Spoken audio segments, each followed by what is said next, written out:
ఒకడవిలో ఒక మంచి కోతి, ఒక తుంటరి కోతి ఉండేవి. అవి రెండు చెట్ల మీద నుండి దూకుతూ ఓడలను పట్టుకుని ఉయ్యాలలు ఊగుతూ ఎంతో సరదాగా ఆనందంగా గడిపేవి. తుంటరి కోతి అడవిలో ఉన్న అన్ని జంతువులను అటపట్టించేది. ఆ తుంటరి కోతి చేష్టలకు అవి బాధపడేవి, కాని దాన్ని ఏమీ అనలేక మౌనంగా ఉండేవి. తుంటరి కోతి చేష్టలు రోజు రోజుకు ఎక్కువ అవసాగాయి. ఒకరోజు తుంటరి కోతి గుంపులుగా ఉన్న కప్పల్ని చూసి పాము వద్దకు వెళ్ళి, హోయ్ పాము, నీకు ఆహారం చూపిస్తాను రా అని ఆ పామును కప్పల గుంపు వద్దకు తీసుకుని వెళ్ళింది. పామును చూడగానే కప్పలు ప్రాణభయంతో గెంతుతూ పరుగులు పెడుతుంటే ఈ తుంటరి కోతి దాన్ని చూసి ఆనందించేది. మరోసారి పాము పడుకుని ఉంటే చీమలను ఒక పెద్ద ఆకులో తీసుకుని వెళ్ళి దాని మీద వదిలేసేది. చీమలు కుట్టి పాము విలవిల్లాడుతూ పారిపోతుంటే దాన్ని చూసి తుంటరి కోతి పగలబడి నవ్వేది. అల్లరి పనులతో తుంటరి కోతి మిగతా జంతువులను ఏడిపించడం మంచి కోతికి నచ్చేది కాదు. మిత్రమా, అల్లరి పనులు మానుకో, మంచి పేరు తెచ్చుకో అని చెప్పింది. అయినా అది మారలేదు సరికదా. ఎదుటి వారిని ఆట పట్టించి ఆనందించడంలో వచ్చే ఎంజాయ్మెంట్ నీ మట్టి బొరకు తెలీదులే అని హేళనగా నవ్వేది. తుంటరి కోతికి ఒక పిల్ల ఉండేది. అదంటే తనకు విపరీతమైన ప్రేమ. ఆ పిల్ల కోతి ఒకరోజు కనిపించకుండా పోయింది. తల్లి కోతి ఎంత వెతికినా పిల్ల కోతి కనిపించలేదు. తిరిగి తిరిగి తుంటరి కోతి తన పిల్ల కనిపించకపోవడంతో విలవిల్లాడిపోయింది. తిండి నిద్ర మానేసి నీరసించిపోయింది. అప్పుడు మంచి కోతి తుంటరి కోతి పిల్లను తీసుకుని వచ్చింది. తన పిల్లను చూసిన వెంటనే తుంటరి కోతి ప్రేమతో గుండెలకు హత్తుకుంది. నా పిల్ల నీకు ఎక్కడ దొరికింది అని మంచి కోతిని అడిగింది. దొరకడమేంటి, నీ పిల్లను నేనే దాచిపెట్టాను అని మంచి కోతి సమాధానమిచ్చింది. అలా ఎందుకు చేశావు అని కోపంగా అడిగింది తుంటరి కోతి. ఎదుటి వారిని ఏడిపించి వినోదం పొందడంలో ఆనందం ఉందని నువ్వే చెప్పావు కదా, అందుకే నువ్వు బాధతో అల్లాడుతుంటే దాన్ని చూసి ఆనందిద్దామని అలా చేశా అంది మంచి కోతి. అది వినగానే తుంటరి కోతికి నోటమాట రాలేదు. ఒకరిని ఏడిపించి సంతోషపడడం ఎంత తప్పో ఆ బాధ తన వరకు వచ్చాకే తుంటరి కోతికి అనుభవమైంది. తనకు గుణపాఠం చెప్పేందుకే మంచి కోతి అలా చేసిందని అర్థం చేసుకుంది. మిత్రమా, నన్ను క్షమించు, ఇక నుండి ఎలాంటి తుంటరి పనులు చేయను అని చెప్పింది. ఆ తరువాత నుండి తుంటరి కోతి అల్లరి పనులు చేయడం మానేసింది. సాయం చేసే గుణం అలవాటు చేసుకుంది. తన తెలివితేటలతో తుంటరి కోతిలో మార్పు తెచ్చిన మంచి కోతిని మిగతా జంతువులన్నీ ఎంతగానో అభినందించాయి. ఈ కథలో నీతేమిటంటే, ఒకరిని బాధ పెడితే వచ్చే సంతోషం ఎప్పుడూ శాశ్వతం కాదు. ఒకరిని ఏడిపించి మనం పొందే ఆనందం ఎప్పటికైనా మనకే ముప్పు తెచ్చిపెడుతుంది. కాబట్టి మనం తోటి వారికి వీలైతే సాయం చేద్దాం. పోయేదేముంది, మహా అయితే తిరిగి వాళ్ళు సాయం చేస్తారు, అంతే కదా. ఏమంటారు ఫ్రెండ్స్? ఈ వీడియో మీకు నచ్చినట్లయితే లైక్ చేయండి, మీ ఫ్రెండ్స్ కి షేర్ చేయండి, తప్పనిసరిగా కామెంట్ చేయండి. అలాగే మా ఛానల్ సబ్స్క్రైబ్ చేసుకుని మాకు సపోర్ట్ చేయండి. ఒక ఊరిలో ఒక రైతు దగ్గర పందెం కోడి ఒకటి ఉండేది. దానిని అతడు చాలా అపురూపంగా చూసుకునేవాడు. అయితే పందెం రోజులు దగ్గర పడుతుండడంతో కోళ్ల దొంగతనాలు విపరీతంగా పెరిగిపోయాయి. దాంతో ఆ రైతు ఒక కుక్కను తీసుకొచ్చి తన కోడి పుంజుకు కాపలాగా పెట్టాడు. హాయ్ మిత్రమా, ఎలా ఉన్నావు అని పలుకరించింది కోడిపుంజు. ఎలా ఉండడం ఏంటి, ఏడుపు ఒక్కటే తక్కువ అని బాధగా అన్నది కుక్క.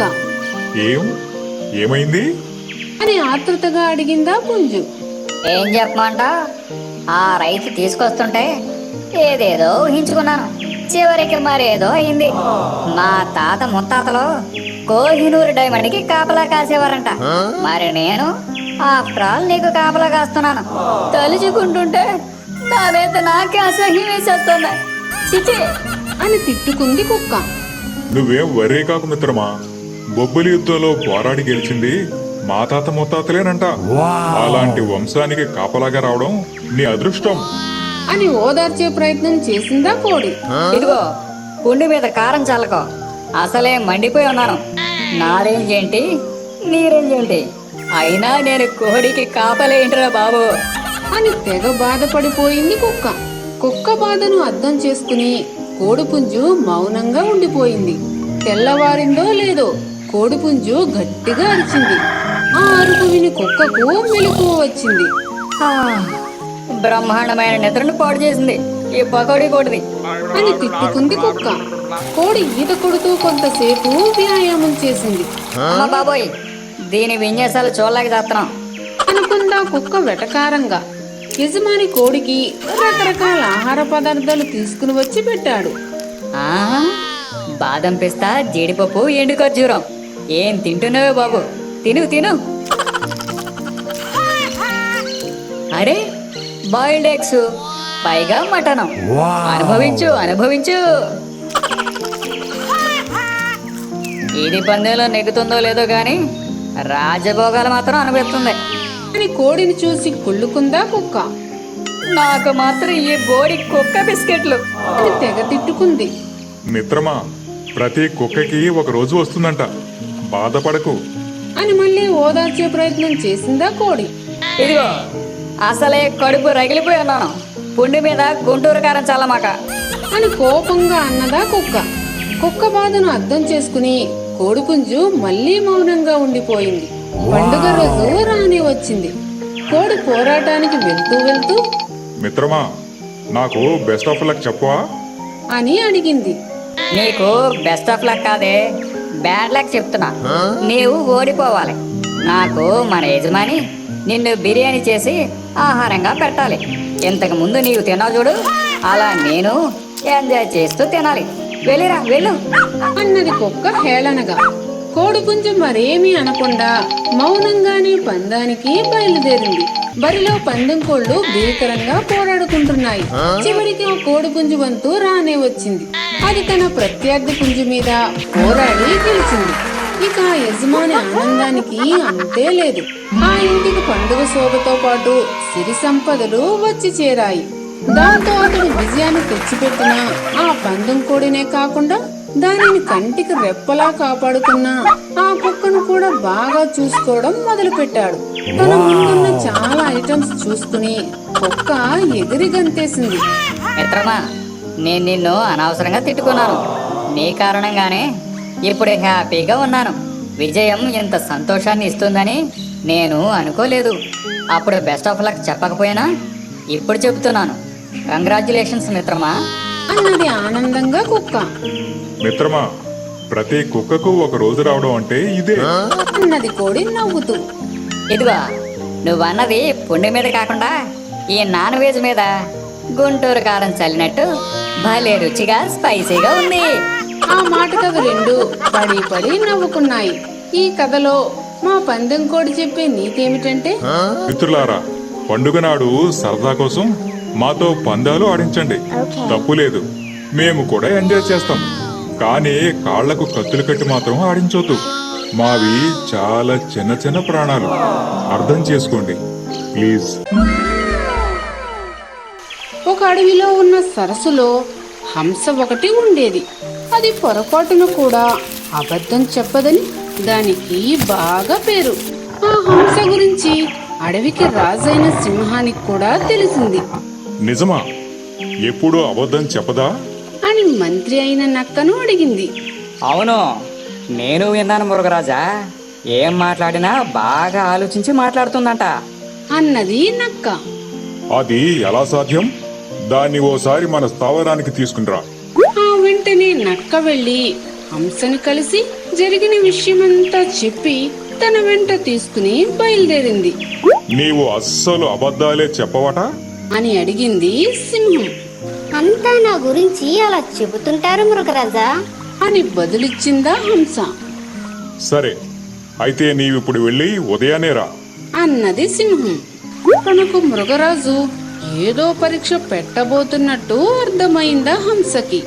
ఉదయాన్నే గుహ దగ్గరకు వచ్చిందా హంస. అప్పటికి మృగరాజు ఎక్కడికో వెళ్ళడానికి సిద్ధంగా ఉన్నాడు. హంసను చూసి ఇలా అన్నాడు. నేను ఇక్కడికి దూరంలో ఉంటున్న నా మిత్రుడు పులిని కలవడానికి వెళ్తున్నాను. సాయంత్రానికి ఆ చోటికి చేరుకుంటాను. ముందుగానే నీవు వెళ్ళి అక్కడ నాకు బసకు ఏర్పాట్లు చేయమని చెప్పు అన్నది సింహం. సరే మృగరాజా. అంటూ అక్కడి నుండి వేగంగా ఎగిరిపోయింది హంస. అది అలా వెళ్ళగానే మృగరాజు తన ప్రయాణాన్ని విరమించుకున్నాడు. ఈ రోజు నేను వెళ్ళను, రేపు వెళ్తాను. నేను వస్తానని నా మిత్రుడికి అది చెప్పే మాట అబద్ధం అవుతుంది. ఇంతవరకు అబద్ధం చెప్పని హంస కాస్త ఇక ముందు అబద్ధాలు చెప్పే హంస అవుతుంది అంటూ నవ్వాడు మృగరాజు. అమ్మ బాబోయ్, మీ ఐడియా అద్దరిపోయింది. మీ బుర్రే బుర్రా. అంటూ పగలబడి నవ్వింది మంత్రి నక్క. హంస వెళ్లి పులిని కలిసింది. పులిరాజా, నన్ను మృగరాజు పంపారు. ఆయన ఈ రోజు రాత్రికి ఇక్కడికి రావచ్చు అని చెప్పింది హంస. నా మిత్రుడు వస్తాడా రాడా స్పష్టంగా చెప్పు అని అడిగిందా పులి. నేను చెప్పలేను, ఎందుకంటే నేను వచ్చేశాక ఆయన తన ఆలోచనను మార్చుకుని అక్కడే ఉండిపోయి రేపు వద్దామనుకోవచ్చు. బయలుదేరినా మధ్యలో ఏదైనా ఆటంకం ఎదురై ప్రయాణం ఆగిపోవచ్చు. ఏం చెప్పగలం అని బదులిచ్చిందా హంస. మృగరాజు మర్నాడు తన మిత్రుడైన పులి దగ్గరకు వచ్చి నిన్న నేను వస్తానని హంస నీతో చెప్పింది కదా అని అడిగాడు. లేదు మిత్రమా, నీవు వస్తే రావచ్చు, లేకపోతే లేదు అని మాత్రమే చెప్పింది అని జవాబిచ్చిందా పులి. దాంతో హంస తెలివికి ఆశ్చర్యపోయిందా సింహం. అమ్మ బాబోయ్, దీని ఐడియా అద్దరిపోయింది. దీని బుర్రే బుర్రా. అంటూ మరింత ఆశ్చర్యపోవడం నక్కవంతయింది. తరువాత హంస తెలివితేటలను సమయస్ఫూర్తిని ఎంతగానో మెచ్చుకుని మృగరాజు బోలెడని కానుకలు ఇవ్వడమే కాకుండా తన కొలువులో సలహాదారునిగా నియమించుకుంది. ఫ్రెండ్స్, ఈ వీడియో మీకు నచ్చినట్లయితే లైక్ చేయండి, మీ ఫ్రెండ్స్ కు షేర్ చేయండి, తప్పనిసరిగా కామెంట్ చేయండి. అలాగే మా ఛానల్ సబ్స్క్రైబ్ చేసుకుని మాకు సపోర్ట్ చేయండి.